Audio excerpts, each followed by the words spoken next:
Hello, and welcome to the first episode of Nintendo News Weekly, or NNW. Here every Sunday, I will give you a quick recap of all the Nintendo news from the past week. Every show will start with a Nintendo music update, followed by any Switch Online updates. Following that, I will talk about any new game that is released that week, if any.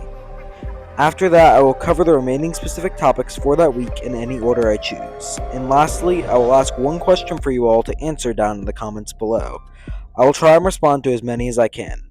So without further ado, let's move into the Nintendo Music Update for this week. Music from the base game of Splatoon 3 has been in Nintendo Music since launch, but for some reason, Nintendo waited until now to add the game's DLC tracks. Anyway, even though it's a little late, better late than never, and Side Order specifically has some awesome music.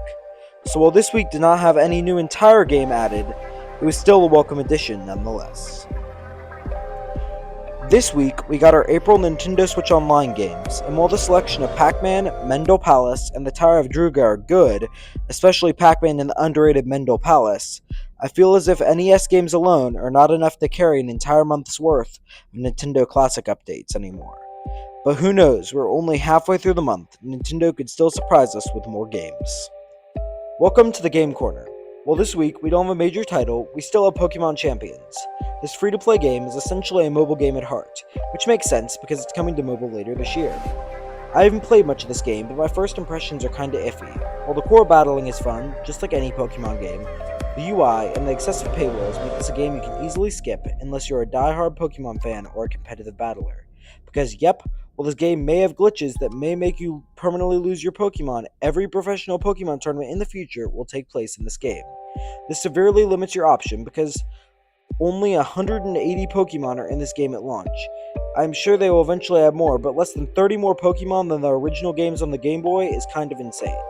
My early review is a 3 out of 10. Let's move on to the other news of the week. In my opinion, the biggest news of the week was the release date reveal of July 2nd for Rhythm Heaven Groove.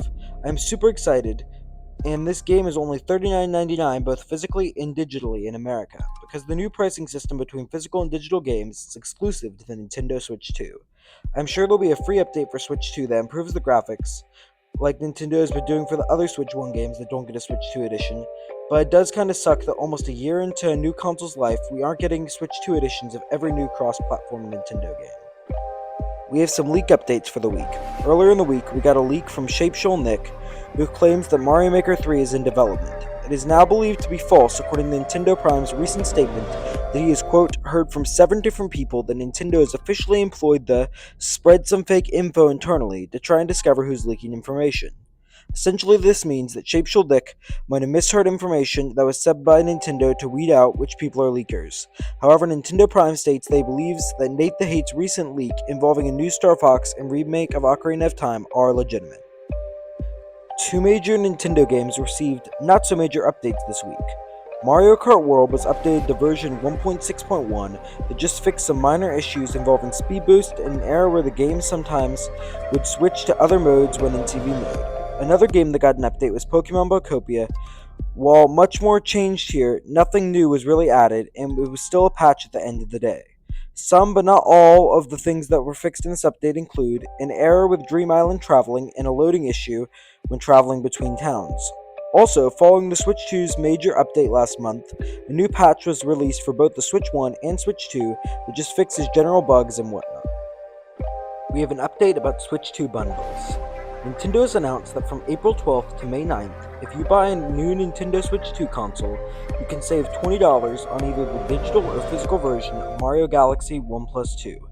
I know this is for people who watch the movie and want to go play the games, but if Nintendo really wanted to offer a more compelling deal, they could have at least offered 50% off a package of 15 to 20-year-old games when you buy a brand new $450 console.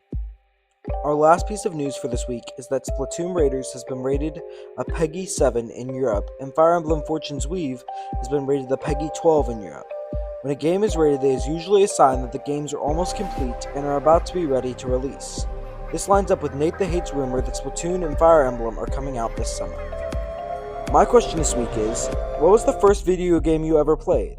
For me, it was Banjo-Kazooie on the Xbox 360.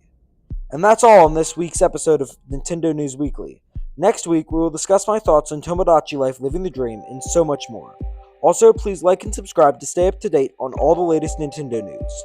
Also, this week or next, I will be releasing a video on trying not to touch green in Mario Kart World, so subscribe if you want to see that, because wowee, that was really difficult. Anyway, I hope you and your family have an awesome day. Bye!